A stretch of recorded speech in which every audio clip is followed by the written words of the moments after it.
성경 말씀 누가복음 15장 1절에서 7절 말씀입니다. 모든 세리와 죄인들이 말씀을 들으러 가까이 나아오니 바리새인과 서기관들이 수군거려 이르되 이 사람이 죄인을 영접하고 음식을 같이 먹는다 하더라.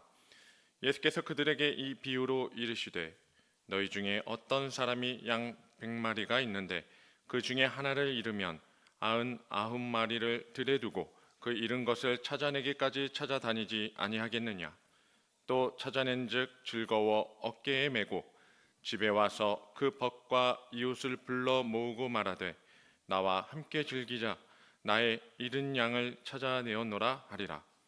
내가 너에게 이르노니 이와 같이 죄인 한 사람이 회개하면 하늘에서는 회개할 것 없는 의인 99으로 말미암아 기뻐하는 것보다 더하리라.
주신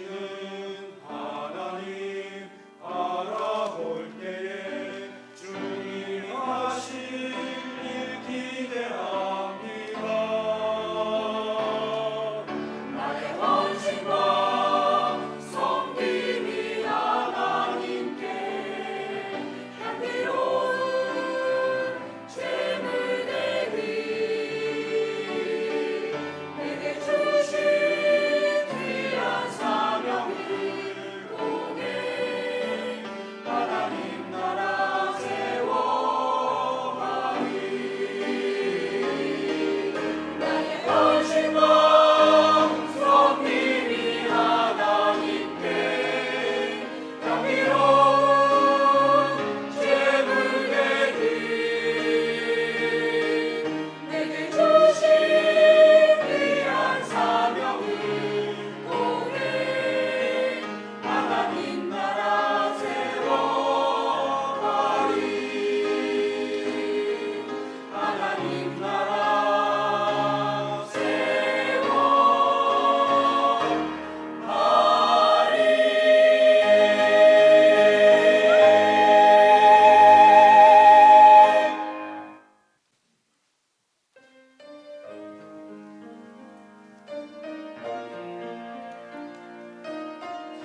영혼의 가치에 대해서 말씀을 나누겠습니다.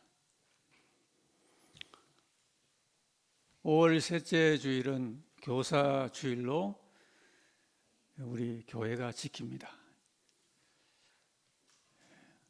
교사 중에 최고의 교사를 우리가 어떤 분으로 말해야 될까요?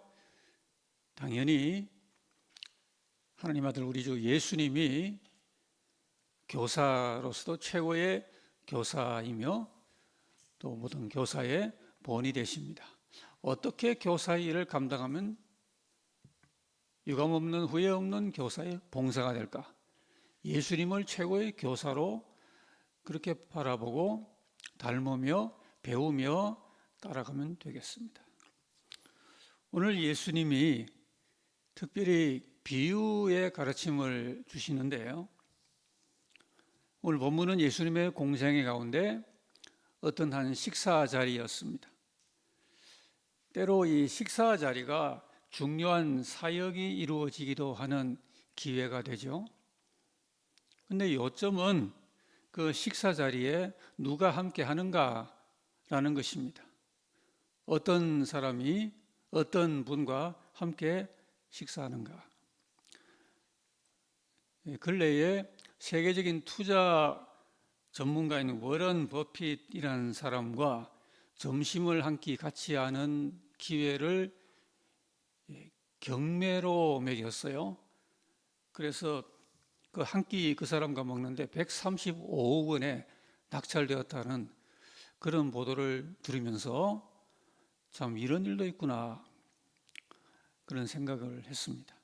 왕의 왕인 우리 예수님은 큰 겸손과 자비하심 가운데 친히 당시에 세리와 죄인들에게 찾아가셔서 그들과 식사를 하십니다.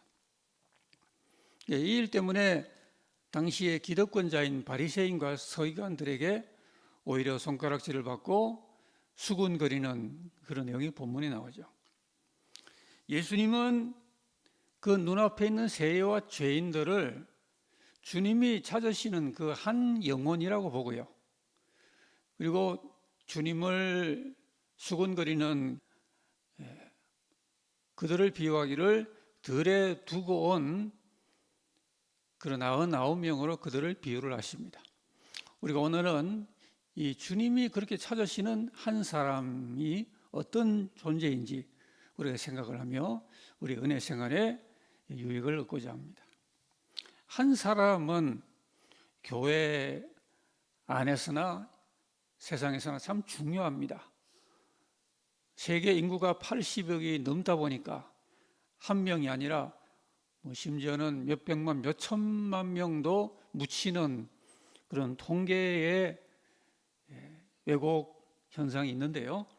그러나 여전히 한 사람은 중요합니다. 이렇게 많은 오늘 세계 인구 가운데 많은 일들이 있는 가운데 지난 주간의 세계 이목은 중국을 방문했던 미국의 대통령 한 사람에게 쏠렸었습니다. 그 한 사람의 판단과 행동이 온 지구촌에 심대한 영향을 줄 수 있기 때문이었죠. 인류 역사는 한 사람이 수많은 사람에게 영향을 막대한 결과를 가져오는 허다한 경우들로 순화되어 있습니다. 때로 그 한 사람의 영향력으로 역사의 물줄기를 바꾸기도 하고요. 그리고 많은 사람들을 흥하기도 하고 쇠하기도 하는 그런 일들이 적지 않았습니다. 성경은 이면에 아주 중요한 원리를 말합니다. 한 사람의 과실이 인류의 비극을 가져왔다. 로마서 5장에 한 사람으로 말미암아 죄가 세상에 들어오고 죄로 말미암아 사망이 들어왔다. 자, 우리가 이렇게 원치 않는 그 사망 이게 어디서 온 거예요? 죄로 인해 왔다. 그럼 우리가 그렇게 원치 않는 죄는 어디서 왔어요? 한 사람 때문에 왔다는 거죠. 어마어마한 그 영향력을 보여줍니다. 반면에 또한 같은 로마서 5장은요, 마지막 아담이신 예수님의 그 한 분의 순종으로 많은 사람이 의롭게 되었다. 한 사람은 죄를 지어서 오판을 해서 온 지구를 죽음을 갖고 오게 하더니 마지막 아담이신 이분은 오셔서 하나님 앞에 순종하심으로 그 한 분의 순종이 그 앞에 사람이 망쳐놓은 이 온 지구를 넉넉히 살리고도 남는 생명의 결과를 가져왔다라는 것이죠. 성경은 모든 시대 이 한 사람을 찾고 있습니다. 많은 사람 이전에 한 사람을 찾고 있습니다. 교회는 이 한 사람을 찾는 일에 동력하는 것입니다. 교회도 같은 눈을 가져야 됩니다. 예레미야는 예레미야 5장 1절에 너희는 예루살렘 거리로 빨리 다니며 그 넓은 거리에서 찾아봐라. 그리고 알라. 너희가 만일 의를 행하며 진리를 구하는 자를 한 사람이라도 찾으면 내가 이 성읍을 용서하리라. 그 넓은 예루살렘에 하나님 앞에서 한 사람이 보이지 않았어요. 그 한 사람의 가치가 얼마나 놀라운지 한 사람의 의인을 발견하면은 예루살렘 전체의 죄를 내가 덮어주겠다. 그렇게 말씀할 정도로 하나님 앞에 이 한 사람은 존귀한 존재였습니다. 기독교의 캐치프레이즈가 이런 게 있죠. 한 영혼이 온 천하보다 귀하다. 여러분 정말 이 캐치프레이즈에 동의하십니까? 우리는 온 천하가 너무 귀한 줄 알고 한 주간도 헐레벌떡 분주하게 이렇게 동분서주하며 종일 한 주간을 살지 않았습니까? 근데 주님은 그 온 천하보다 사실은 한 영혼이 더 귀하다라는 가치관을 우리에게 가르쳐 주십니다. 마가복음 8장 말씀이죠. 사람이 만일 온 천하를 얻고도 자기 목숨을 잃으면 무엇이 유익하리요? 그렇죠?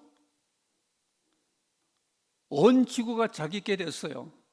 근데 온 지구가 자기께 된 그 사람이 목숨을 잃었어요.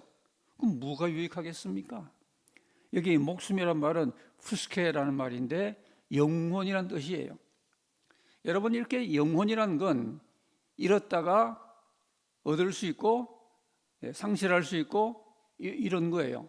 그러니까 우리가 재물을 놓치는 것보다 영혼을 놓치지 않도록 주의해야 되는 거죠. 사람이 온 천하를 잃고도 자기 영혼, 자기 푸스케, 자기 생명을 잃으면 어떻게 되겠느냐 이겁니다.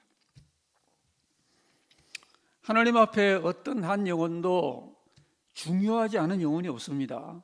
누구 영혼은 중요하고 다른 영혼은 덜 중요하고 이런 상대적인 비교도 있을 수가 없습니다. 온 천하보다 귀한 영혼이란 누구 특정인만의 그 표현이 아니고 모든 영혼의 절대 가치가 그렇단 말입니다. 모든 영혼이 온 천하보다 귀한 거예요. 우리가 몇 주간 전도용품을 나누며 전도에 힘써 왔습니다만 우리 교회 출신 목사님들이 심호하는 그런 교회도 함께 이 전도 물품 나누기를 또 하였었습니다. 그 중에 한 목사님이 얼마 전에 카톡을 보내왔어요. 그 보내주신 화장품을 갖고 전도를 해서 지난주에 한 분의 그 귀한 영혼이 우리 교회에 등록을 했습니다. 그래서 너무 기쁘고 너무 흥분돼서 저한테 아주 감성이 잔뜩 묻어있는 그런 장문의 카톡을 보내왔습니다. 보내주신 그 전도용품 너무너무 감사합니다. 우리 교회에 감사를 표하여 왔습니다. 그 한 명의 등록만으로도 이번 전도용품은 가치가 충분한 거예요. 여러분 이제부터 우리가 모든 사람을 볼 때 최고로 소중한 그 한 사람으로 주님의 눈으로 볼 수 있어야 되겠습니다.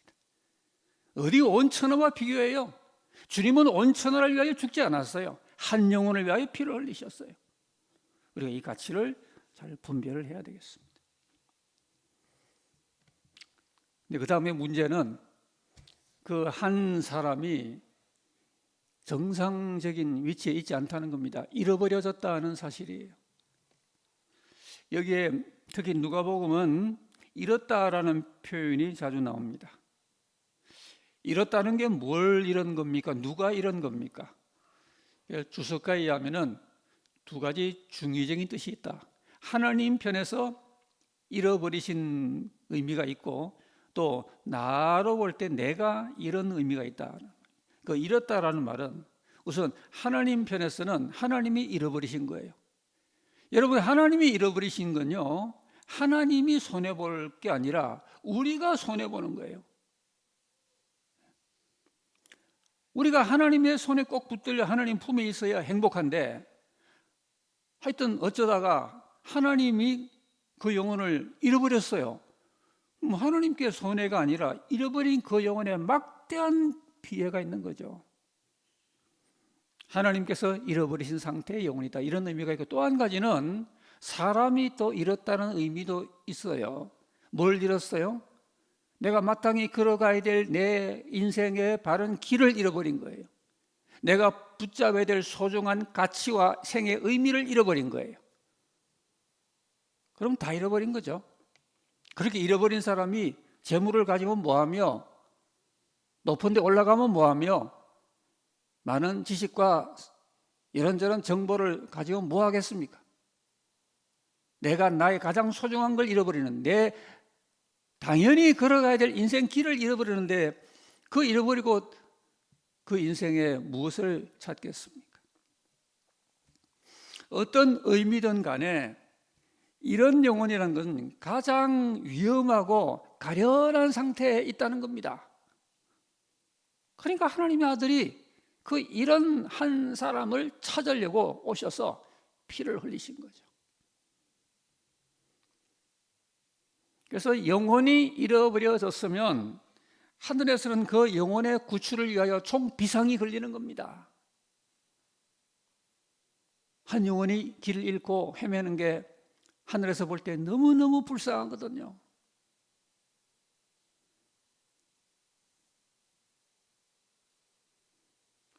지난 주간에 전국 규모의 기도회가 우리 교단에서 있었는데, 그때 총회장의 그 메시지의 화두가 이것이었습니다.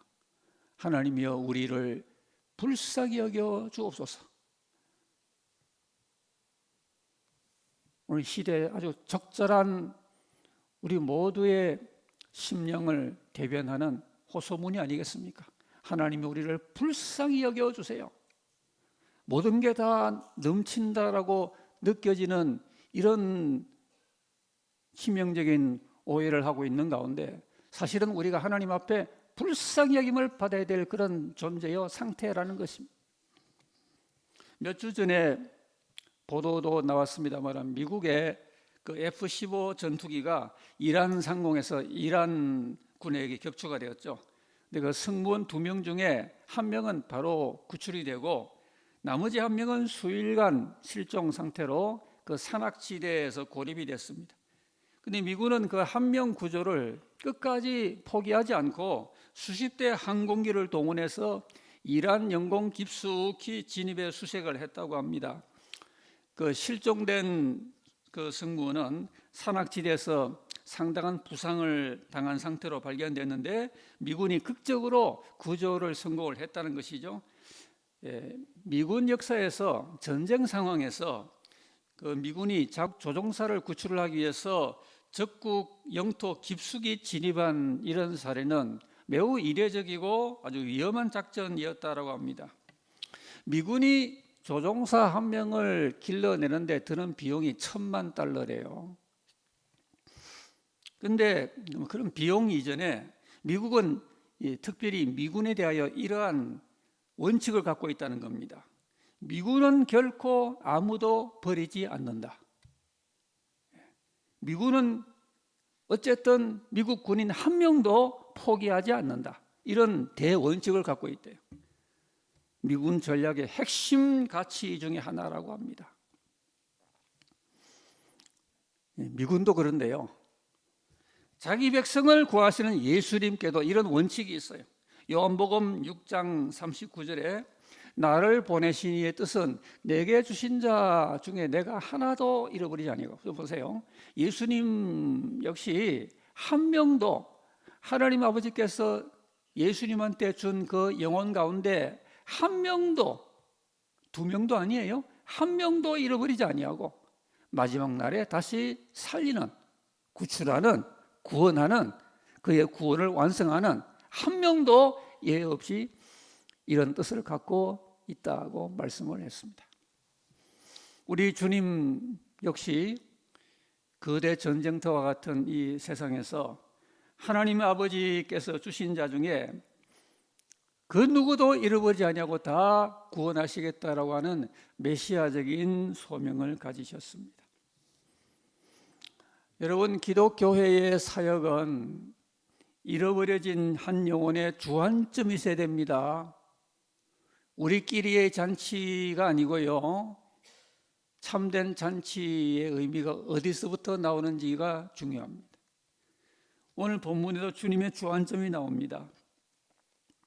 그 사람의 집에서 이제 벗과 이웃을 불러 모으고 잔치를 했어요. 잔치 왜 했는가요? 99 때문에 잔치한 것이 아니었다 그랬습니다.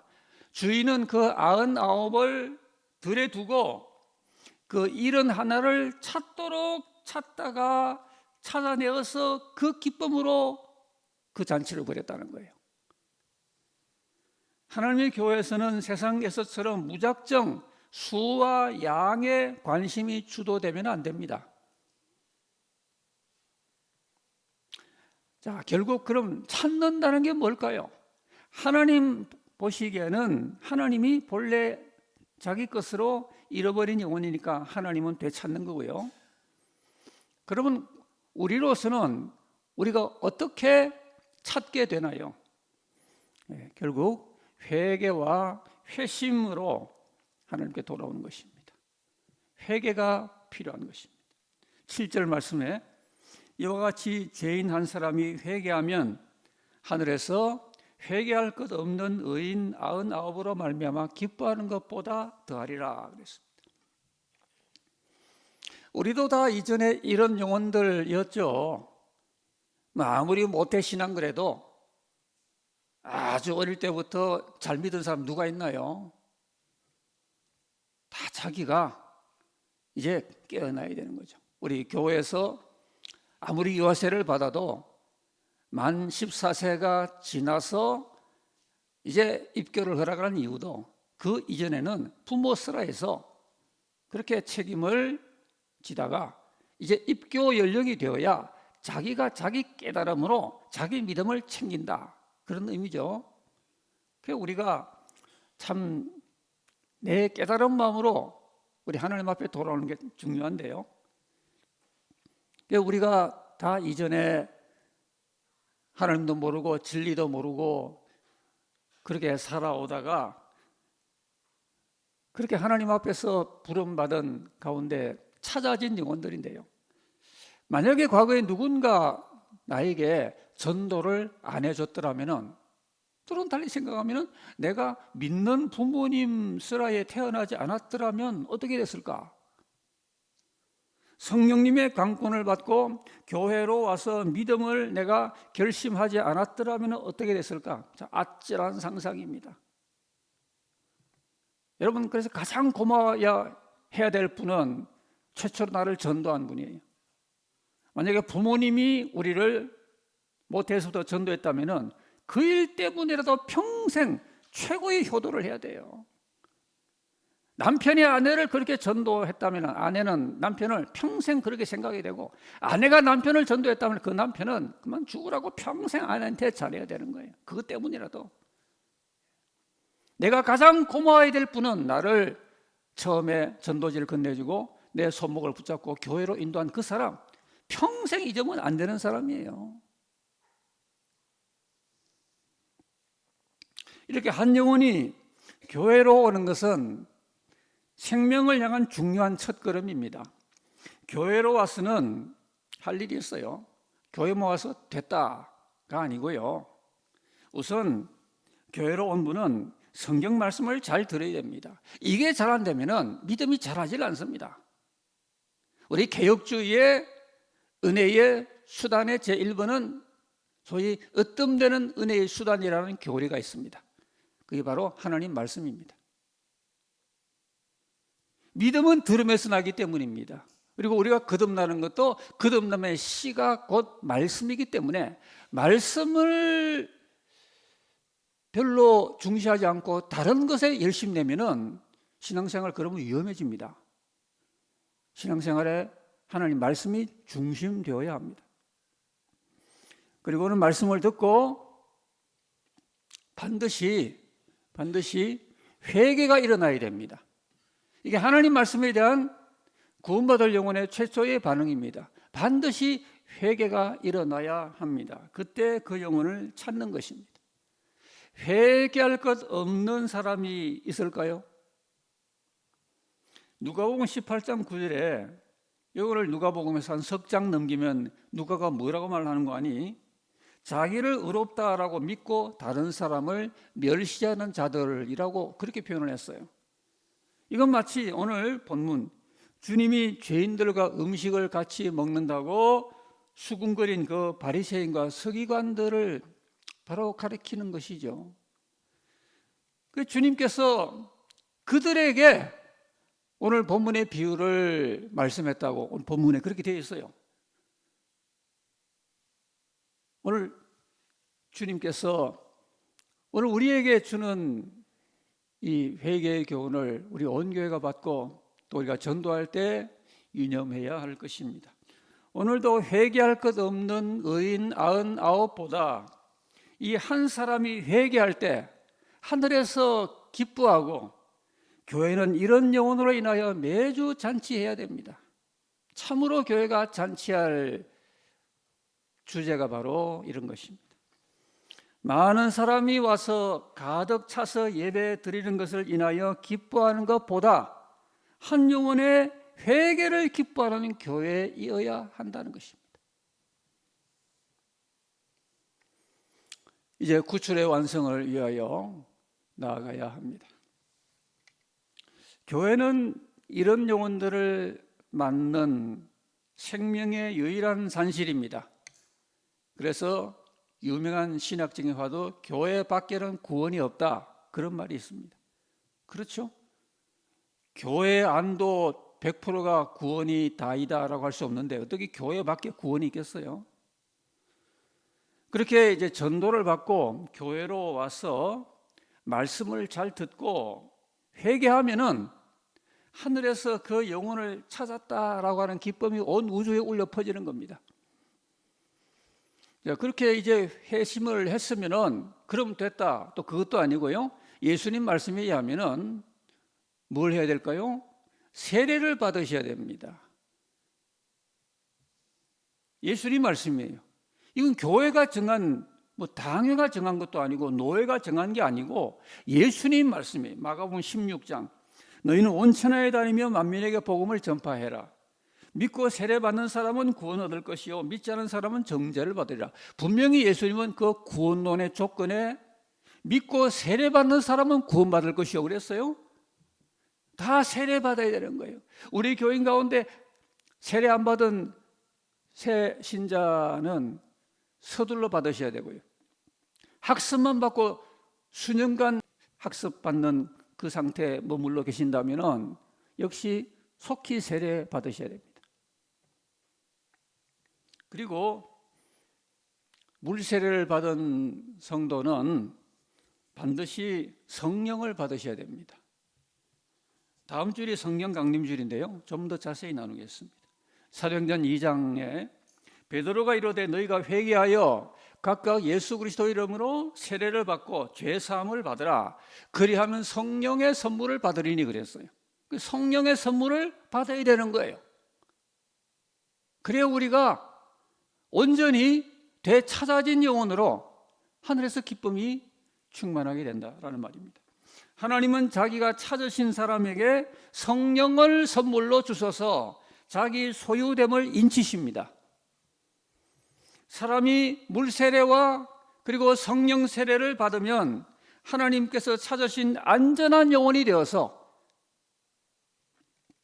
하나님 안에서 기쁨과 화평을 누리게 되는 것입니다. 그리고 우리가 한 걸음을 더 나가야 됩니다. 오늘은 교사주일인데요, 하나님께서 교회에 교사를 두셨습니다. 이 성경에 딱 명시가 되어 있는 직임이 교사예요. 에베소서 4장 11절, 그가 어떤 사람은 사도로, 어떤 사람은 선지자로, 어떤 사람은 복음 전하는 자로, 또 어떤 사람은 목사와 교사로 두셨으니, 그랬어요. 그가 두셨다 그랬어요. 하나님이 두신 거죠. 그게 목사와 교사라고 하여, 목사 바로 옆에 교사를 두셨다라고 되어 있어요. 그러니까 교사는 목사와 더불어 교회에 꼭 있어야 될 항존의 직무입니다. 누가 성경을 폐하겠습니까? 목사 바로 옆에 교사가 교회에 꼭 있어야 된다고 말했는데요, 교사가 없으면 안 되는 거예요.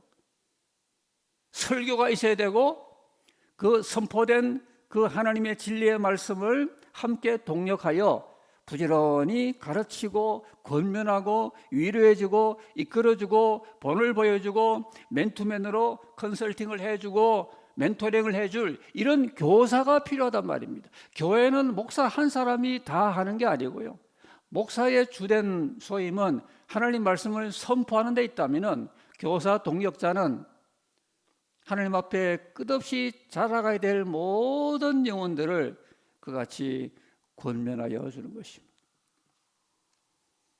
세례 교인이 되는 것은 순간의 일이고요, 우리 신앙은 평생을 배우고 믿는 거예요. 신앙 인생의 경주는 얼마만큼 진리를 배우고 믿어서 예수님을 닮느냐 하는 것이 명제입니다. 이것만 남는 거예요. 나중에 얼마나 내가 진리를 배우고 알고 또 믿고 하나님 뜻대로 사느냐, 이게 우리 인생의 유일한 명제입니다. 이 영적 성장과 성숙을 위하여 끊임없는 배움이 필요합니다. 배움이 필요 없는 것처럼 착각하는 사람은 그 자체가 가장 심각하게 배움의 필요성을 가지고 있는 분이에요. 오늘 교사주일, 우리가 주일 명칭만 그러지 말고요, 나는 지금 내 교회 경력과 내 나이에 관계없이 배움의 도상이 있는가, 이 배움이 중단되면 그 영혼은 적신호가 켜져 있는 거예요. 심지어 목사라도 끝없이 배워야 되고요, 교회 70년을 다닌 분이라도 끝없이 배우셔야 됩니다. 배움이 중단되면 믿음도 중단되기 때문입니다. 믿음은 배움과 함께 가는 거예요. 이 배움을 위하여 교회의 교사는 필수 불가결한 존재입니다. 다니엘 12장 3절에 지혜 있는 자는 궁창의 빛같이 빛날 것이요 많은 사람을 옳은 대로 돌아오게 한 자는 별과 같이 영원토록 빛이리라, 빛나리라 그랬습니다. 교사를 두고 하는 말이에요. 하나님 말씀을 남에게 전하고 가르치는 이런 일을 해서 많은 사람을 옳은 대로 돌아오게 한 이 가르침을 잘난 사람은 별같이 영원토록 빛난다 그랬습니다.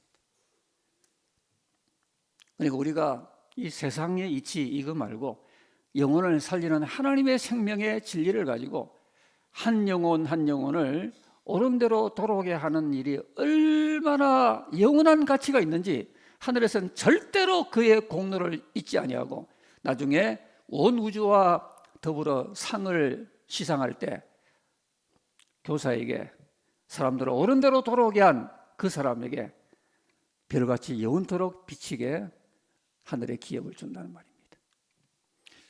이제 우리 교회 어린 영혼들을 위한 최일선의 우리 교사들이 있다는 사실을 우리가 오늘 확인을 하면서 우리 교사들도 자기가 배움을 멈추면 안 됩니다. 교사가 배움을 멈추는 순간에 그 교사에게 배울 게 없어요. 아이들이 배울 게 없고, 목사가 배움을 멈추는 순간에 교인들은 그 목사에게 배울 게 없어요. 교회에 아무리 오래 다닌 지도자 및 그런 중직자라 하더라도 그가 매일같이 큐티를 하고 하나님 말씀을 묵상하며 하나님께 스스로 의지하는 그런 하나님과의 교통의 생활을 통하여 경건의 본을 보이지 아니하면은 교회 후배들이 그 오래된 교인에게 배울 게 없어요. 여러분, 우리 예수 믿고 오래된 우리들의 감사한 제목은 우리가 지금도 하나님을 경외하면서 내가 소시적보다 여호와 경외하는 법도가 그래도 이전보다 많이 성숙해졌다. 이 한 가지가 우리의 자랑거리라면 자랑거리 아니겠습니까? 만약에 예를 들어서 30년이 지나도 자랑하는 게 없다. 후배들 앞에, 자손들 앞에 뭘 자랑하겠습니까? 끝없이 잘하셔야 됩니다. 교사들도 머릿속에 기왕 드리는 거 그것만 자꾸 리콜하고 그렇게 하지 마시고요. 여러분, 설교자들은 수십 년을 설교를 해도 원칙적으로 옛날 설교 다시 갖고 설교하는 법이 없습니다.